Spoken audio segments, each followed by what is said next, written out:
Hola chicos y chicas, soy Kiari, soy voluntaria del Consejo de Seguridad y les doy la bienvenida a la tercera capacitación del Consejo.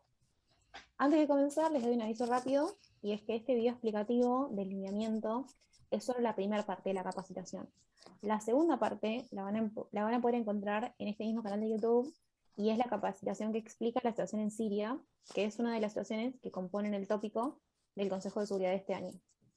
Ahora sí, le paso la palabra a Tincho, que va a comenzar con la capacitación. Hola, ¿cómo andan? Soy Martín Baez, también voluntario, y voy a estar ayudando a Kiari. Nada, bienvenidos, bienvenidas, bienvenides, como se sientan más cómodos. Vamos a dar el lineamiento general obviamente, los tópicos a tratar del Consejo de Seguridad este año, que son, como dicen en el PowerPoint, graves violaciones al derecho internacional humanitario, crímenes de guerra, crímenes de lesa humanidad y crimen de genocidio, teniéndolos en cuenta con las situaciones en Siria, Etiopía y Myanmar. Bien, vamos a empezar por un tema que es transversal y súper importante para todo el tópico y para todas las situaciones, que es el derecho internacional humanitario. Entonces, bueno, nada, conviene preguntarnos qué es el VIH y la respuesta es una rama del derecho internacional que regula las relaciones entre distintos países y que además busca limitar las consecuencias que tienen los conflictos armados. La idea es dar un cierto marco y delimitar el sufrimiento que generan estas situaciones de conflicto armado sobre las personas que forman parte del conflicto, como también las personas que no forman parte del conflicto. Para esto, el derecho internacional humanitario da una definición concreta de lo que se considera un conflicto armado. Como vemos en la diapositiva, lo denominamos como un enfrentamiento violento entre dos grupos humanos de tamaño masivo y que en la mayoría de los casos tiene como resultado muertes y destrucción material. Esto es muy importante porque ustedes como delegados van a tener que poder identificar en qué situaciones se da un conflicto armado. También es importante que sepan que no se considera que haya un conflicto armado cuando se trata de un incidente aislado, sino que tiene que cumplir estas condiciones de ser masivo, de generar destrucción, de que haya muchos fallecimientos para poder ser considerado un conflicto armado. El derecho internacional humanitario tiene dos fuentes principales. Los tratados internacionales, que son normas, reglas que han sido acordadas y ratificadas por los países, y además la costumbre internacional, que son prácticas que son llevadas a cabo por los estados y que si bien no están escritas, son percibidas como obligatorias debido a la tradición y a la costumbre internacional, tal como lo dice su nombre. Ahí tenemos una imagen que representa los convenios de Ginebra. El VIH está contenido principalmente en esta convención, que son 4 convenios realizados en el año 1949. Estos convenios se completaron además con otros 2 tratados, que son los protocolos adicionales de 1977, que tienen como objetivo principal proteger a las víctimas de conflictos armados. El derecho internacional humanitario es bastante complejo y está compuesto por 6 principales principios que ahora Martín va a ampliar respecto a eso. Bien, como tenemos ya la definición de el derecho internacional humanitario, ¿no es cierto? Tenemos los principios rectores, los principios que van a dirigir, ¿no es cierto?, el funcionamiento de esto, ¿no?, que van a alinear el derecho internacional humanitario. Son entonces reglas que determinan, limitan y orientan el comportamiento a seguir de los estados y los grupos armados organizados, ¿no es cierto? Tenemos estos 6 principios que ahora se los voy a definir, que están entre sí todos relacionados, pero que es importante, ¿no?, su pequeña caracterización para hablar, ¿no?, de derecho internacional humanitario. Tenemos el principio de limitación, que establece que en un conflicto armado no se puede llevar a cabo o no se puede hacer uso de cualquier tipo de armamento de manera ilimitada, ¿no es cierto? Sino que se puede hacer uso de armas o métodos que no generen un daño muy severo y constante, ni tampoco que afecte en gran medida al medio ambiente, por ejemplo. Después tenemos el principio de necesidad militar, el principio que establece que en un conflicto lo que hace un Estado es buscar reducir las tropas contrarias o debilitarlas, pero siempre a estos objetivos militares, es decir, a las personas o establecimientos, edificios que sean parte del conflicto, es decir, objetivos militares, más no objetivos civiles que están fuera de los conflictos. Después tenemos el principio de humanidad, que es el principio que establece que todas las personas, ya sean que están dentro del conflicto o fuera, deben ser tratadas con humanidad, deben ser tratadas como seres humanos. Después tenemos el principio de distinción, que está relacionado con los anteriores, establece definir bien cuáles son los objetivos militares y cuáles son los objetivos civiles. Los civiles son aquellos que no forman parte de los conflictos y que no se tienen que ver afectados, especialmente, a diferencia de los militares, que sí, que son parte del conflicto y que sí pueden verse afectados. Por ejemplo, bases militares, edificios, soldados, combatientes, en cambio, civiles como estudiantes, universidades, hospitales, no pueden o no deberían verse afectados. Después tenemos el principio de proporcionalidad, que tiene en cuenta cuáles son los efectos colaterales que puede darse, ¿no?, de un conflicto. Y si los conflictos dejan muchos civiles, muchas bajas civiles, este, nada, estamos ante un problema muy grande. Un conflicto tiene que buscar la menor consecuencia a los civiles posible. Y por último, la igualdad de los beligerantes y no reciprocidad establece la importancia de que, aunque un Estado no respete los derechos internacionales, no es justificación para que este Estado u otro deje de respetar los mismos, ¿no es cierto? No sé si pasamos de diapositiva. Y ahora vamos a hablar de las personas a las que protegen los derechos y los principios, el derecho internacional humanitario y los principios, ¿no es cierto? Dice la diapositiva, uno de los objetivos del DIH es la protección de personas que no participan o han dejado de participar de las hostilidades, ¿no es cierto? Estas personas civiles, o como dice ahí, prisioneros de guerra, heridos, enfermos o personas fuera de combate, mujeres y niños y periodistas y reporteros. Como no son parte del conflicto, no tienen por qué verse afectados. Sin embargo, voy a especificar un poquito más sobre estas personas, ¿no es cierto?, que protege el DIH. Por ejemplo, los prisioneros de guerra son prisioneros o personas que caen en el poder del enemigo hasta su liberación o repatriación definitiva. Están protegidos por el Tercer Convenio de Ginebra de 1949 y estos prisioneros no pueden renunciar a sus derechos, deben ser tratados humanamente, así como protegidos, y se deben respetar su persona y su honor.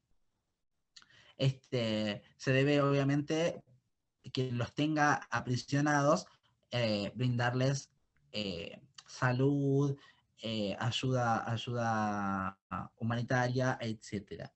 Después tenemos los heridos, enfermos o personas fuera de combate, que son todas las personas que hayan sido heridas en combate o bien se encuentran en terreno y requieran asistencia médica física o mental. Deben ser asistidas por cualquier parte en conflicto, ya sea un soldado ajeno a mí, si está herido, debe ser tratado con dignidad y debe dársele asistencia médica. Después tenemos los civiles, que como dijimos, son personas que no pertenecen a las Fuerzas Armadas, ni participan de los conflictos, ni de las hostilidades. Es la población que vive dentro del territorio de un Estado y que debe ser protegido por ¿no es cierto?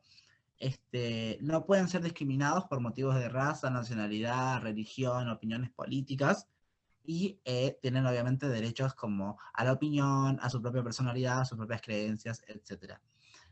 Luego tenemos en cuenta a los niños y mujeres que son especialmente protegidos por el DIH, así como las mujeres embarazadas.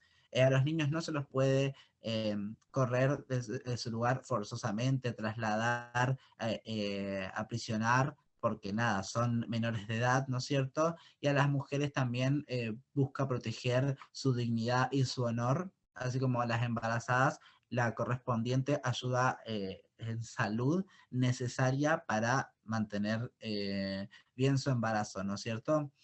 esta protección debe ser proveída por el Estado, cualquiera de los estados. Y por último, los periodistas y los reporteros son también considerados civiles porque, nada, porque lo único que hacen es recabar información, a no ser que formen parte del conflicto y fomenten la hostilidad. Bien, seguimos con Genial. Kiari, si no me equivoco. Bien, gracias Tincho por pasarme la palabra. Lo que vamos a hablar ahora es graves violaciones al derecho internacional humanitario. Se entiende como una grave infracción a las normas contenidas de los convenios de Ginebra de 1949 y del derecho internacional en general. Es decir, reglas que se encuentran en otros documentos, en otros convenios, en otros tratados que existen por fuera de los convenios de Ginebra. Esto es importante porque los pueden tener en cuenta para la redacción de cláusulas preambulatorias del anteproyecto de resolución. Por eso se las menciono, para que si les interesa puedan realizar un poco más de investigación y utilizarlas con ese fin. Ahora sí, continuando con esta diapositiva, el Estatuto de Roma, que crea la Corte Penal Internacional, en su artículo número 8, establece una serie de actos que comprenden los crímenes de guerra. Son los que tenemos ahí en la diapositiva, los leo rápidamente: el homicidio intencional, la tortura y los tratos inhumanos, la toma de rehenes, el ataque contra civiles que no participen directamente en las hostilidades, y matar o herir a traición.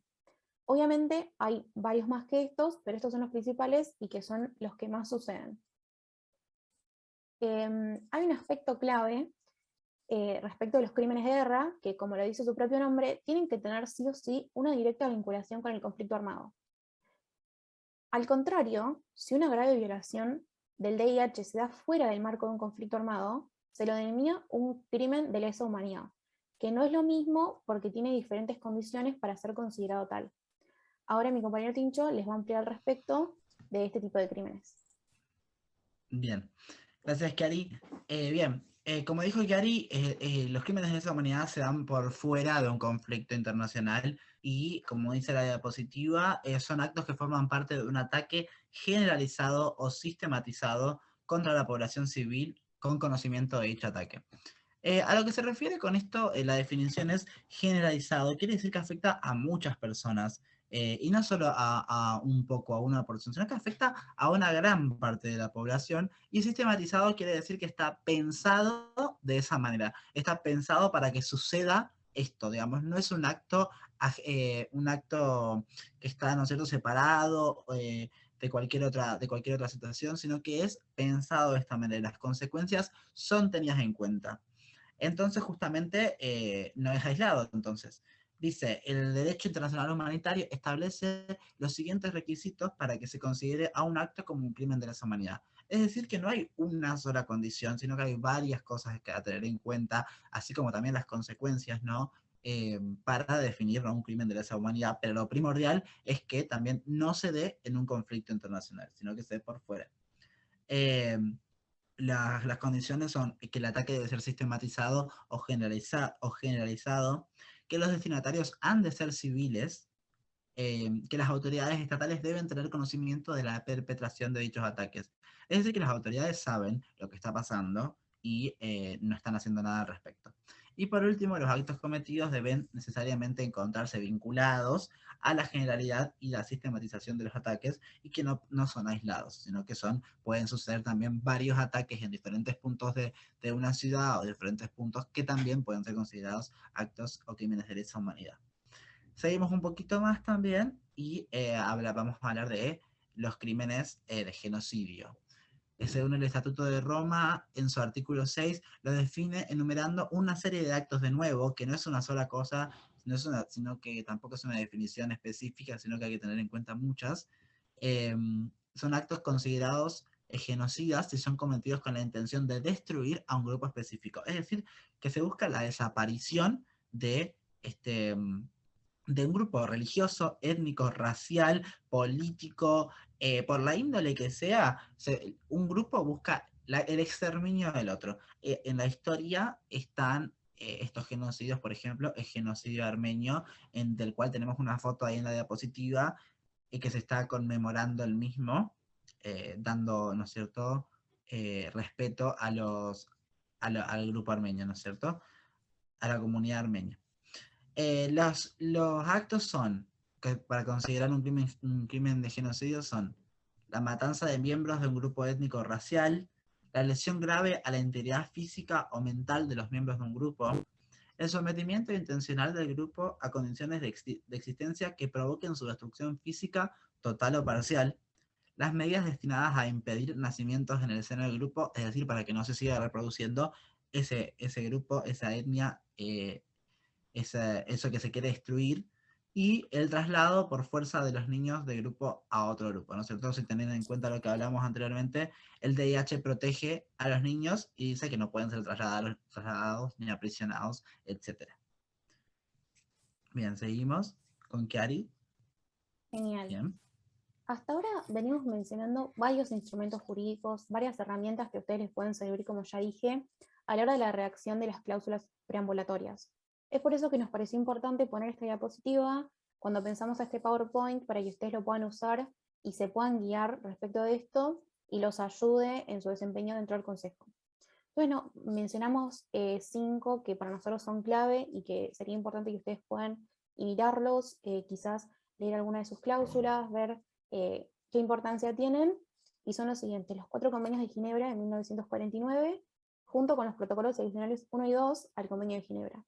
Estos los repetimos varias veces con Tincho, como que les dimos bastante importancia porque rigen todo lo que tiene que ver con el derecho internacional humanitario y con la protección de las personas civiles que no están relacionadas directamente al conflicto y su protección. Es por eso que se van a dar cuenta que a lo largo de todo el video, las hemos mencionado varias veces, porque realmente son muy importantes. Después tenemos los principios de derecho internacional humanitario, que también los enumeramos y se los explicamos.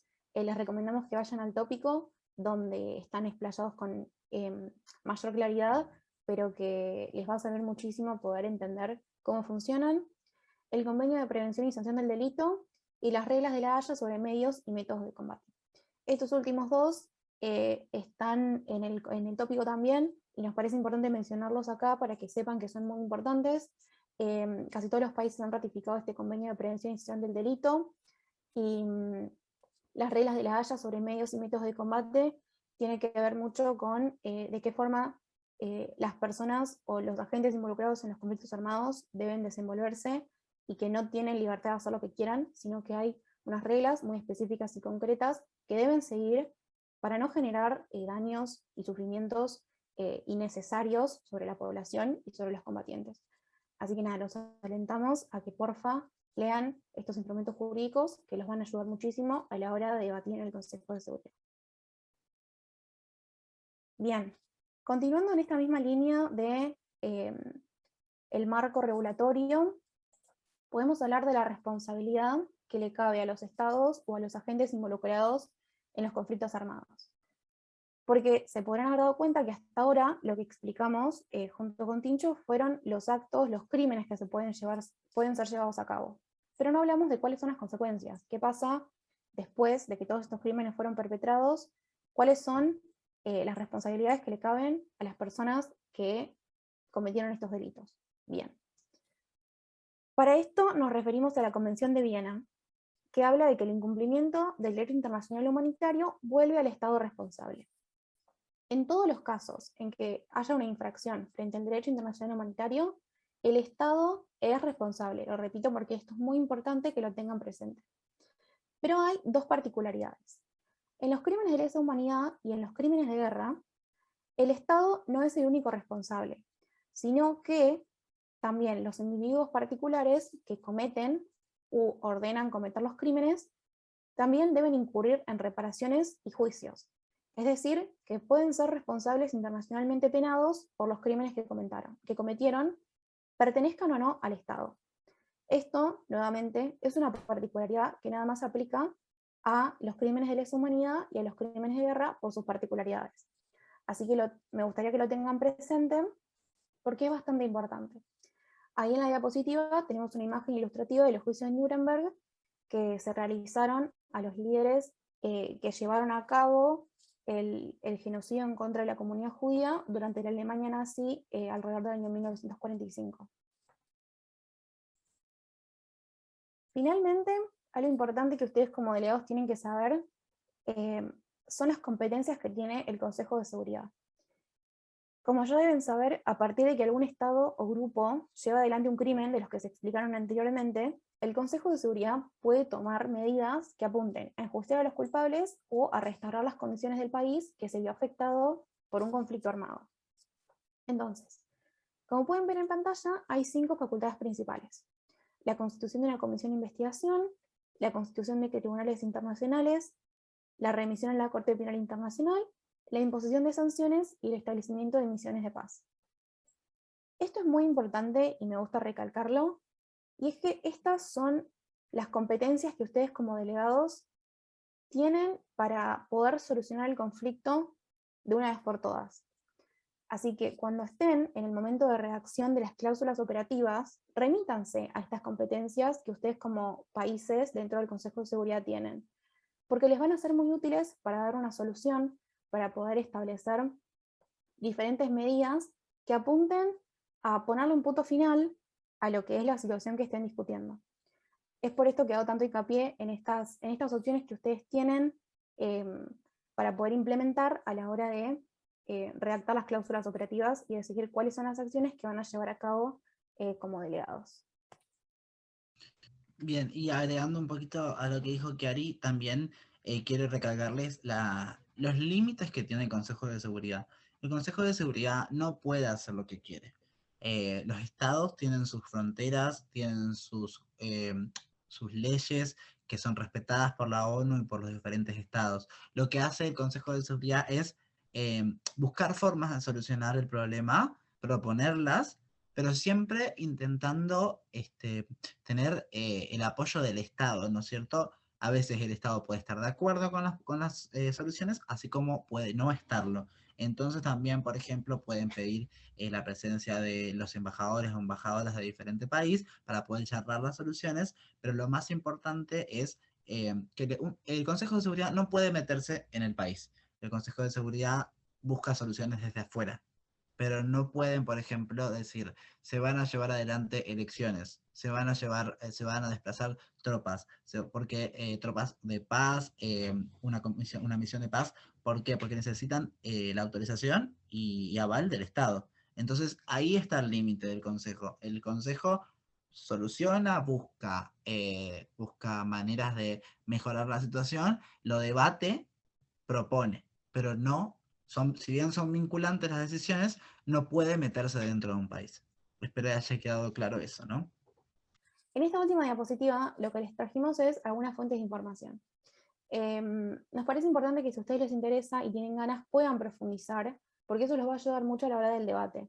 Por ejemplo, las primeras 2 fuentes que tenemos tienen que ver con el derecho internacional humanitario, son quizás fuentes más teóricas que hablan de cuáles son los principales conceptos que componen el derecho internacional humanitario, y está bueno que lo lean para saber de qué se trata y cómo se puede actuar en ámbito internacional, y así van a tener mucha más información para poder desempeñarse en el Consejo de Seguridad. Las segundas 2 fuentes que les ponemos, una es Amnistía Internacional y la otra es la página de noticias de las Naciones Unidas, más que nada para que ustedes estas son información teórica, sino que son noticias que quizá ustedes pueden leer y pueden identificar los diferentes conceptos que nosotros ya les dimos en diferentes situaciones de la vida real. Lo cual está muy bueno porque, como saben, este tópico está compuesto de 3 situaciones que quizás las pueden encontrar en estas diferentes páginas. Y por último, le ponemos 2 bibliotecas de las Naciones Unidas y la Biblioteca Digital Mundial, que tienen muchísimo contenido teórico, una vez más, respecto de los temas que se trataron hoy. Derecho internacional humanitario, conflictos armados, genocidios, mucha historia, para que ustedes, si les interesa, puedan sacar datos de ahí y puedan enriquecer mucho más sus discursos, sus intervenciones, y nada, todo lo que puedan decir en el Consejo esté avalado por alguna de estas fuentes, que son fuentes fidedignas y que tienen información verificada, que es algo muy importante y que nunca está de más recalcar, ¿no, Tincho? Como que puedan buscar información que esté verificada. Sí. Sí, sí, siempre busquen en páginas oficiales, por ejemplo, el estilo la BBC, New York Times, El Mundo, El País, y diarios, por ejemplo, para saber la situación, que sean conocidos, reconocidos, que sean realmente respetados, así como también estas páginas objetivas como la de la ONU, la de la ACNUR, Amnistía Internacional, el PNUD, bueno, hay un montón de páginas que buscan un análisis objetivo de la situación y dar las consecuencias o las posibles soluciones este, bajo una exhaustiva búsqueda que es la que deben llevar adelante ustedes como modelistas y como participantes, ¿no es cierto? Tratando de, nada, presentar la información más certera, recordando que si hay información que no es cierta o que a nosotros nos llama la atención, en el momento del modelo vamos a tener en cuenta lo que dicen, ¿no es cierto? Y verificar si de ser necesario eso. Así que nada, tengan en cuenta esto. Como dijo Kiari, páginas fidedignas de la información. Genial, Y hasta aquí llegó todo, ¿no? Ahora sí. exactamente. Bien.